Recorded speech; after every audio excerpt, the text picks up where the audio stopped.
Throughout this breakout, what we're hoping that you will be able to walk away with is identifying what phase your child is in. We're going to talk quite a bit about phases, not ages, because every child develops at a different rate. Every personality is different.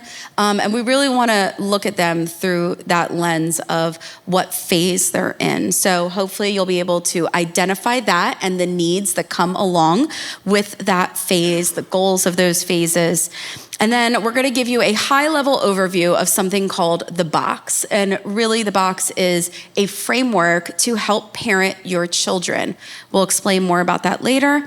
And lastly, we just hope you're encouraged. We are going to have time where we break into groups, because sometimes it's nice just to come alongside other people and share in the struggles, the ups and the downs, and just encouragement that if we keep going, maybe one day our kids will thank us later, maybe. So B's going to share a story about that real quick. Yeah. So as Molly and I were preparing, I'm not going to lie, I got a little insecure. I'm like, I am going to be sharing something about parenting with a bunch of parents, and I don't have kids myself. But she reminded me as we were praying and dreaming and, really thinking about this day it must have been a year ago when we first started having conversations.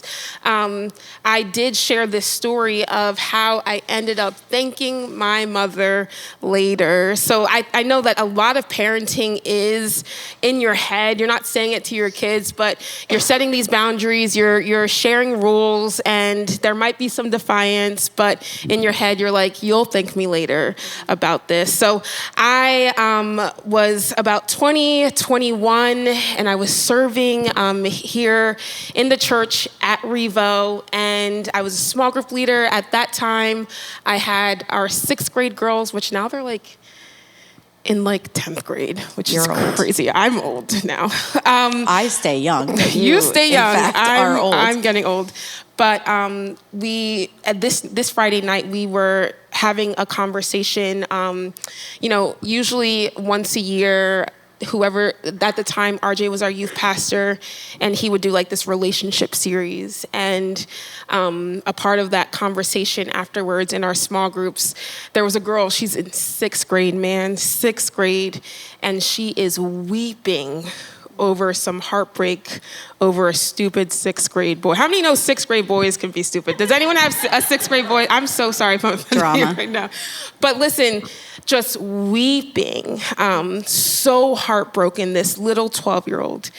And I remember before I had any word of encouragement for this girl, any advice to give her, I just remember in my head thinking, my mom had this rule, our parents had this rule in our house where we weren't allowed to date until we were 18, until we had graduated high school. And I remember thinking, my mom's so lame. Everyone's like, they have these stupid rules. But I'm looking at this girl, I'm 21 years old at this point, and I'm like, I'm so thankful that these boundaries were in place, because I don't know if I could have just gone through the heartbreak that this little 12-year-old was going through.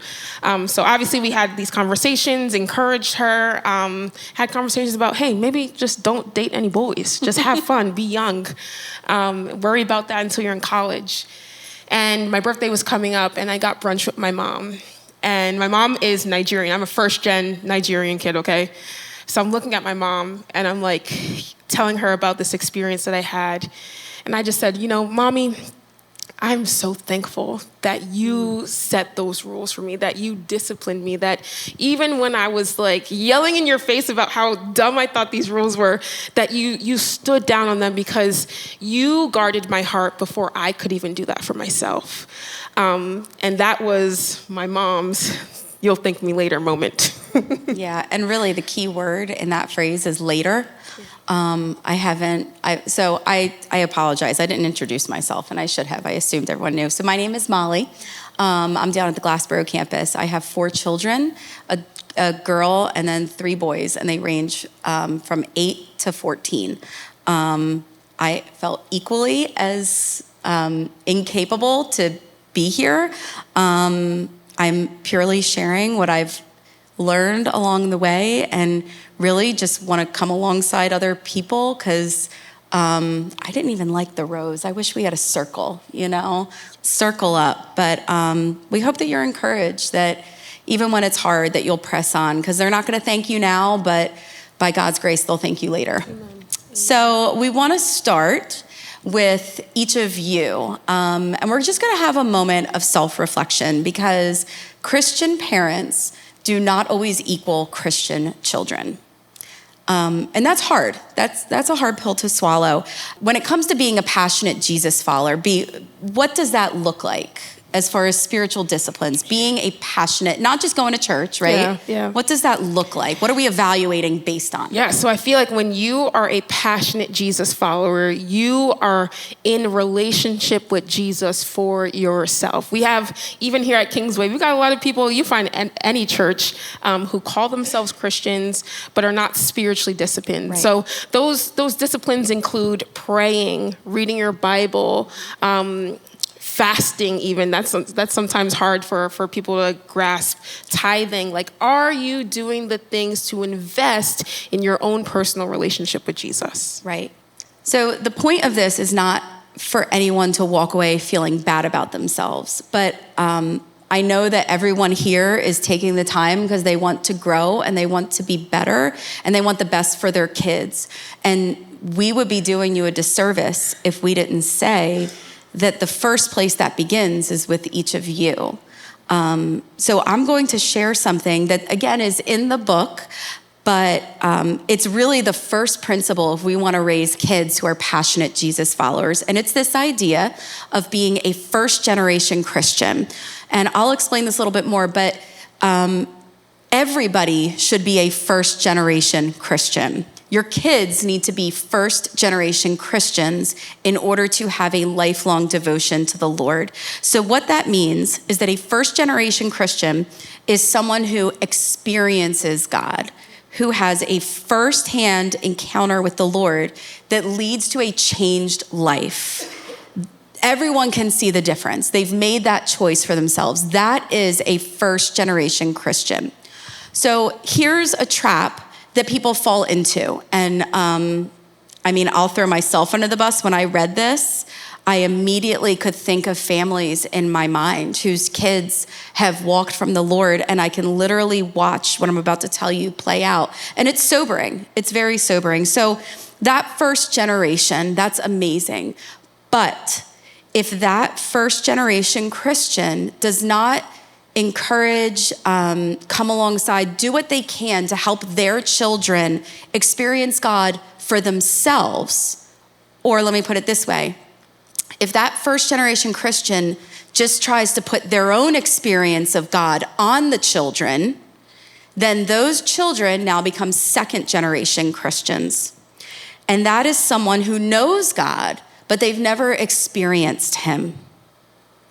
And if we do not model and pass down what being a Jesus follower looks like, sounds like, feels like, all the things that were in the video where Tracy saw her grandfather. She talked about, the whole experience, what it felt like to be there, what she saw him doing, the words she heard him coming out of, even just the posture of prayer.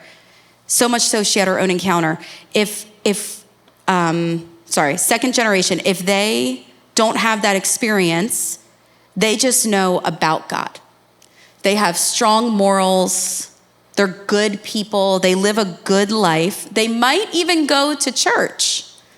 But what they end up being is just someone with a lot of tolerance and goodwill, but no conviction or direction. And when those children have children, that's third generation Christianity, and they do not know God at all. And that is how quickly faith in your family can dissipate. And that is why we had that hard question that we started with of rating ourselves, because if I don't know you, I know one thing about you, and it's that you want your child to be a passionate Jesus follower. So it starts with you. Are you a passionate Jesus follower? And there's things you can do to grow in that walk, and our church is equipped to help you with next steps. If you identify, listen, this is where I am and I want to grow, we would love to come alongside of you in that journey. our lead pastor always says, you can't take anyone anywhere you haven't been. So if you guys' goal is to raise someone who's a passionate Jesus follower, you got to be doing that for yourself first. And so Molly mentioned this book that is in your box and you guys get to read. It's your resource. And in the book, they mention about how important it is for you to instill values in your children. And if you know anybody ever read the book Atomic Habits? It's like a very trendy self-help book. Yeah. So in that book, it talks about building habits to get to a goal. And if we know anything about goal setting, is that you can have a large goal, but you have to have a plan to get there. And those steps that get you there have to be very tangible to get you there.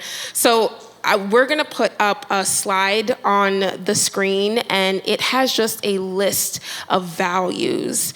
And listen, you guys, how many of you have like kids who are like younger than 13? Younger than 13.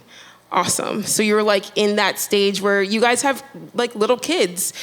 And sometimes it may be hard for you to envision what they will be like when they are grown-ups. But we want to give you the opportunity. We're talking about goal setting. The common goal here is that all of you, I'm assuming, want to raise kids that are passionate Jesus followers, that know Jesus for themselves.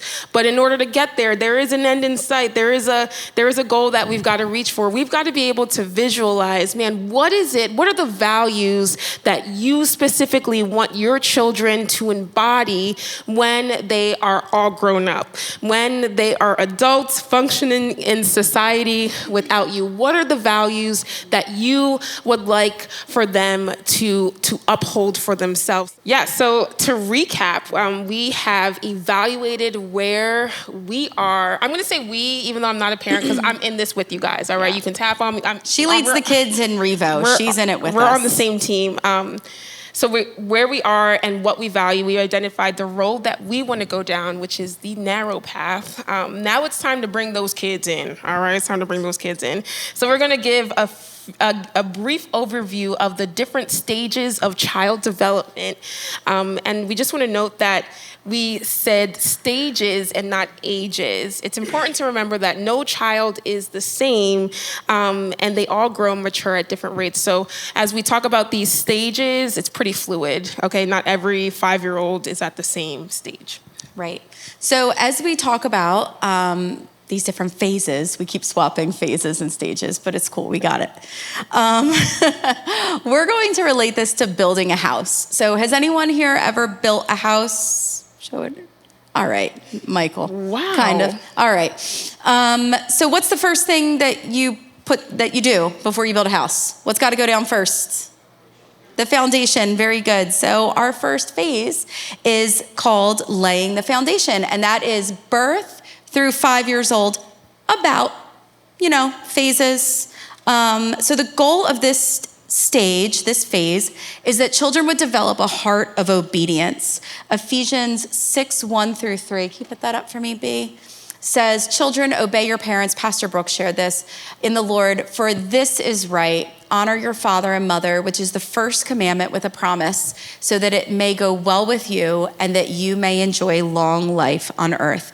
And the key here is not perfect behavior, but a heart that is beginning to desire to choose to obey. Another important part of this phase is discipline, which is a very personal, highly personal topic. So instead of digging in deep to discipline in this setting, we want to resource you so that you can investigate, read what the Bible says, pray with your spouse, and choose the right way for your family. But I would encourage you not to avoid the topic simply because it can be uncomfortable. God has a lot to say about discipline in his word. So where you can find more information on that, specifically in your book, is page 66. I thought I'd give you a little cheat sheet. If you know that's something you want to dig into, just go right to page 66. And then also, do we have the website? The writers of this book have this website, intentionalparents.org, and there are so many amazing resources on this website. I'm not going to name them, but everything you can imagine. There is a document, there is a podcast. Don't run from the hard things, run to them, lean into that. So after the foundation, now we've got about 6 years old to 12 years old, and that is called doing the framing. Is that phase. And the aim of this phase is that your child would start to develop a heart of wisdom. So first is a heart of obedience. Now we're looking for a heart of wisdom. And is that what I do? Do I press next slide? Next slide. Look at that. I've got a new skill. I can press the button. Proverbs 24:3 says, by wisdom a house is built, and through understanding it is established. Through knowledge its rooms are filled with rare and beautiful treasures. So this is the really fun part. You've been staring at like a foundation for a while, and now we're putting the walls up. We get to see what about this child is beautiful and unique and rare. And this is the stage where your role, as you know, we're trying to develop a heart of wisdom, is to paint a compelling picture of Jesus to your child. He needs to be the superhero. Everything you talk about, every story, Jesus is at the front of it all. Again, we are leaning into the rules, but I want you to remember that rules without relationship leads to rebellion. So we need to develop that relationship. We need to paint a compelling picture of Jesus for our kids. And we have to remember that it's not all about rules, but giving them a heart to love the God who made the rules. Amen. And so wrapping up those two phases actually sums up Generation Alpha.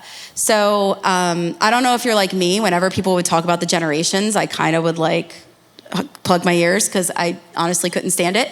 And then I got very convicted by the Lord that I was actually running from knowledge about the kids that I was raising. So I leaned into learning about Generation Alpha because that's pretty much where my children fall. And I just found some really amazing facts that I really want to pass on to parents because we need to know what our children are going through and really the world they're growing up in. So Generation Alpha, they are born in or after 2010. Interesting fact, this is the same year that the iPad was created. So this is the generation of kids that was raised on technology. We were not raised that way. Projections say it's going to be the largest generation in history. It is also going to be our nation's most racially and ethnically diverse ever. Amazing. This is a group of questioners. They are the first generation in history that have been 100% homeschooled. They are lagging in social skills. They struggle with empathy. 65% of them work in jobs that do not even exist today. Will work in jobs. They don't already work. They have weak hands because they're swiping. They're typically not doing that kind of manipulative play that previous generations would do.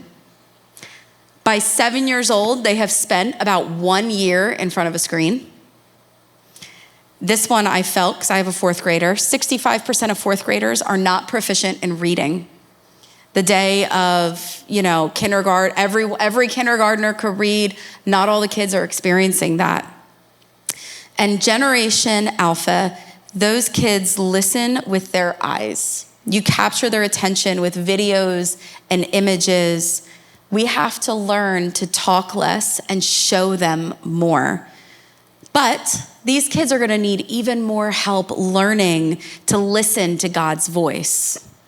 And with that, we're going to move over to the next two phases. Sweet. Gen Alpha is, you were just talking about that, and I realized why the kids in Kingsway are so inquisitive. It's because of their generation. They are asking questions. Right. Yeah, makes a lot of sense. So we talked about Gen Alpha. Now we're going to talk about Gen Z. The next stage that the book mentions is installing the functional systems. I've never built a house, but that's what we're talking about today.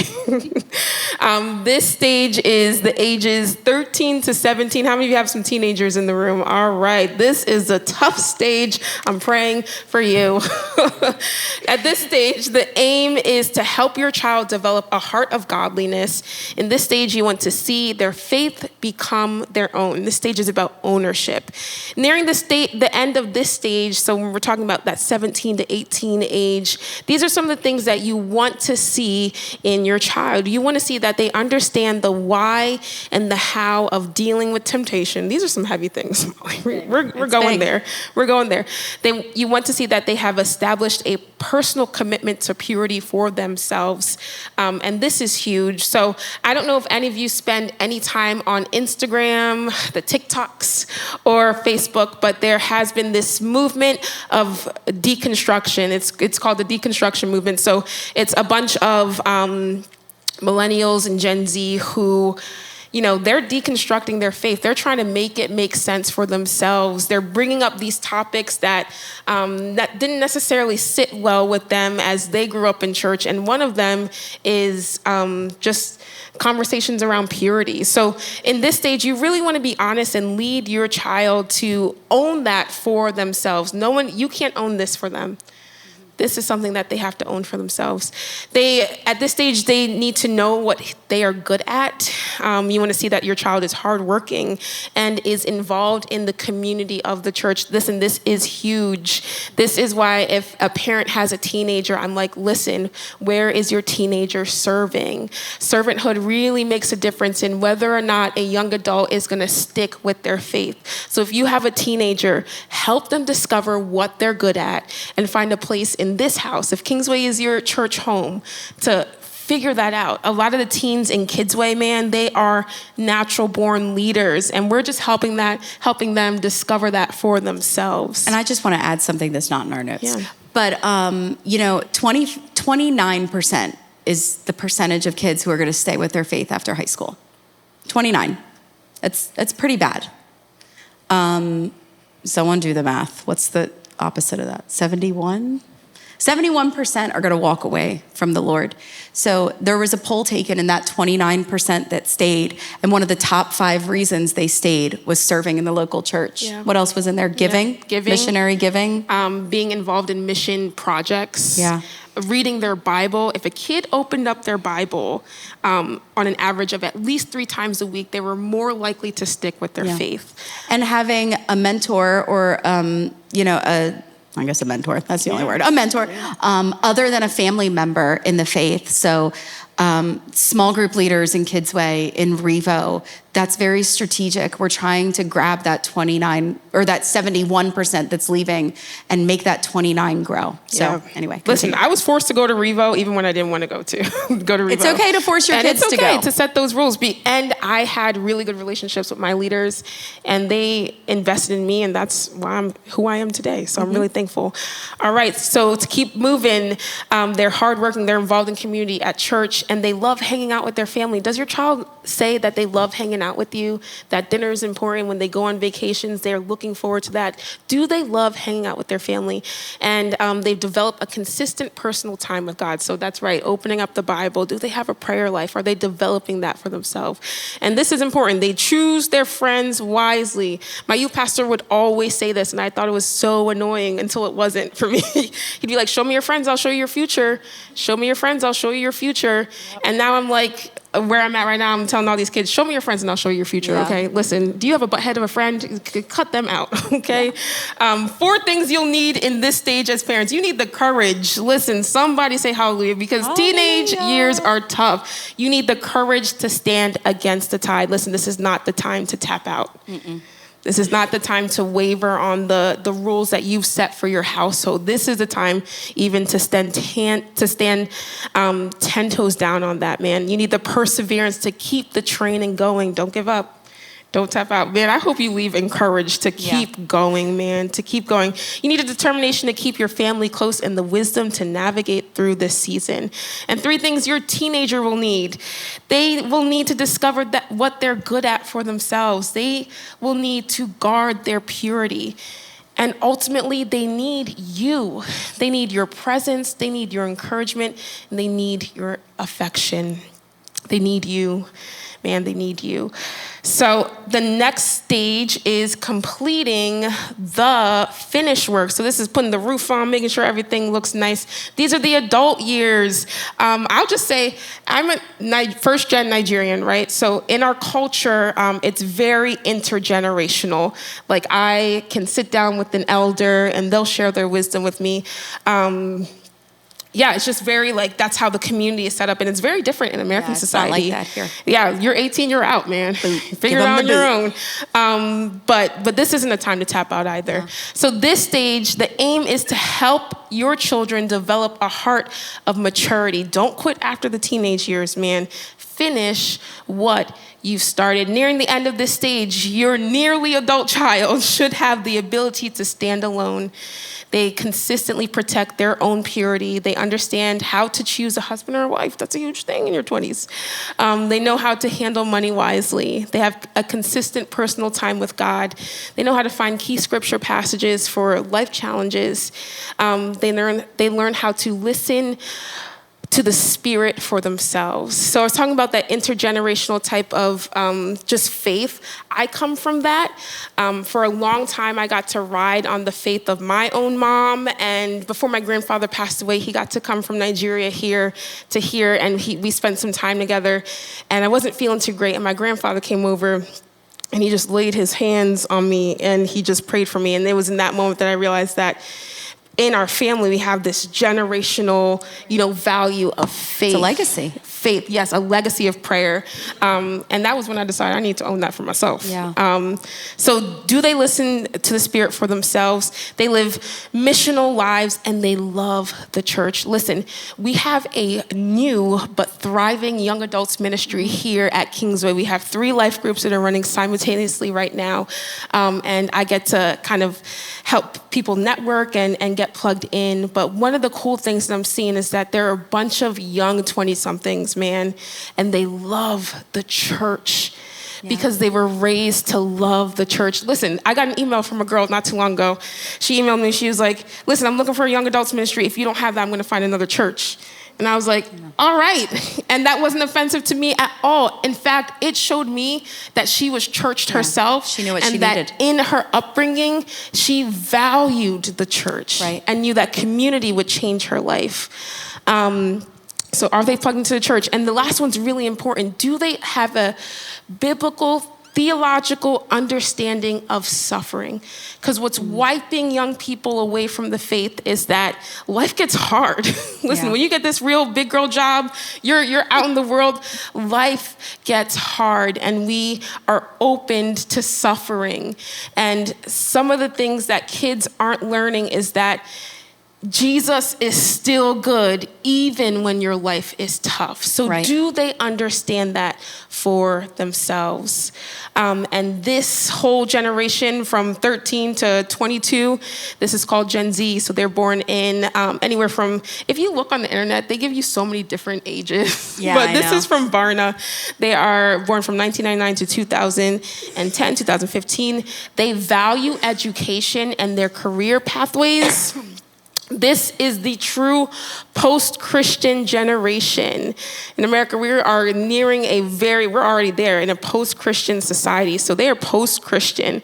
They value publishing, which is, will you give me the space to speak my mind? If you've ever met a young Gen Z, man, they're going to tell you how it is. There's no filter. You're not going to have to wonder. They're going to come up to you, and you don't even ask. You're just like, boo. I'm like, okay, all right. That was not me, but I'm glad that you can do that. And they are the most politically involved generation to date. Yeah, that's great. So that's your high-level view of the different phases of raising kids. So now what we want to do is we want to bring in a framework. And again, this is all in the book. They also have multiple podcasts. I listen to it on Spotify. I don't know where else podcasts are. Apple Podcasts. all the things. Yeah. That go over this, what I'm about to share, in way more detail. So I would like you to take your notebooks out and draw this box as it stands. So on the bottom of the box, we have Jesus. On one side is discipline. The other side, order. And on the top, affection, affirmation, and fun. So this is a framework that goes around your child's life. And I don't think there's any babies represented here. But from the time a baby's born, this framework can go around their life. And the box starts out very small and tight. Mom and dad control everything. And the idea is that as your child grows, this box can expand and expand and expand until one day, no more box. One of the benefits of the box is it shows you, we'll talk about, when children go through years of testing, how to tighten the box up to bring them back to their center, back to who they truly are. And then, they come out of it, the box expands again. But it's really that framework. And as you see, the foundation is Jesus. Now, this is really important to recognize. The foundation is not going to church or Christian living. It is Jesus. It is being a first-generation Christian. It's your kids being first-generation Christians. B, have you ever moved? Yeah. Okay. The box, when you're filling stuff with the box, what happens if you don't support the bottom of the box? Well, that thing is going to break and everything's going to to fall out. Bust. The bottom has to be strong. It has to be supported. That is the foundation.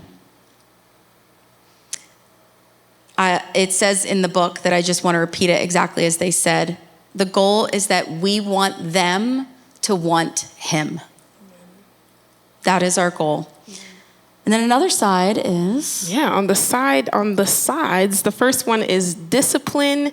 Listen, we are in a society, in American culture, where love is very affirmative.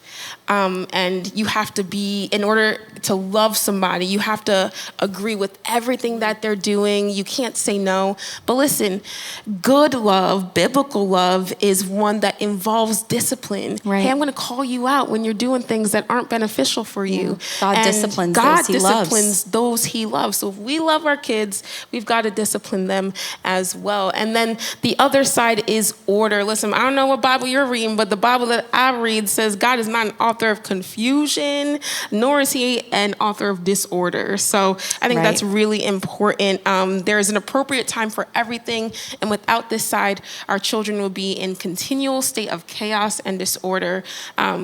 An orderly world sets your child up for success. You know what I thought about as I read order is I think about my kids' schedules, because I know that was one I'm like, order, what does that mean? I've got my house in order-ish, for life group once a week. But that side of the box forces me to step back and look at our schedules, look at our lives.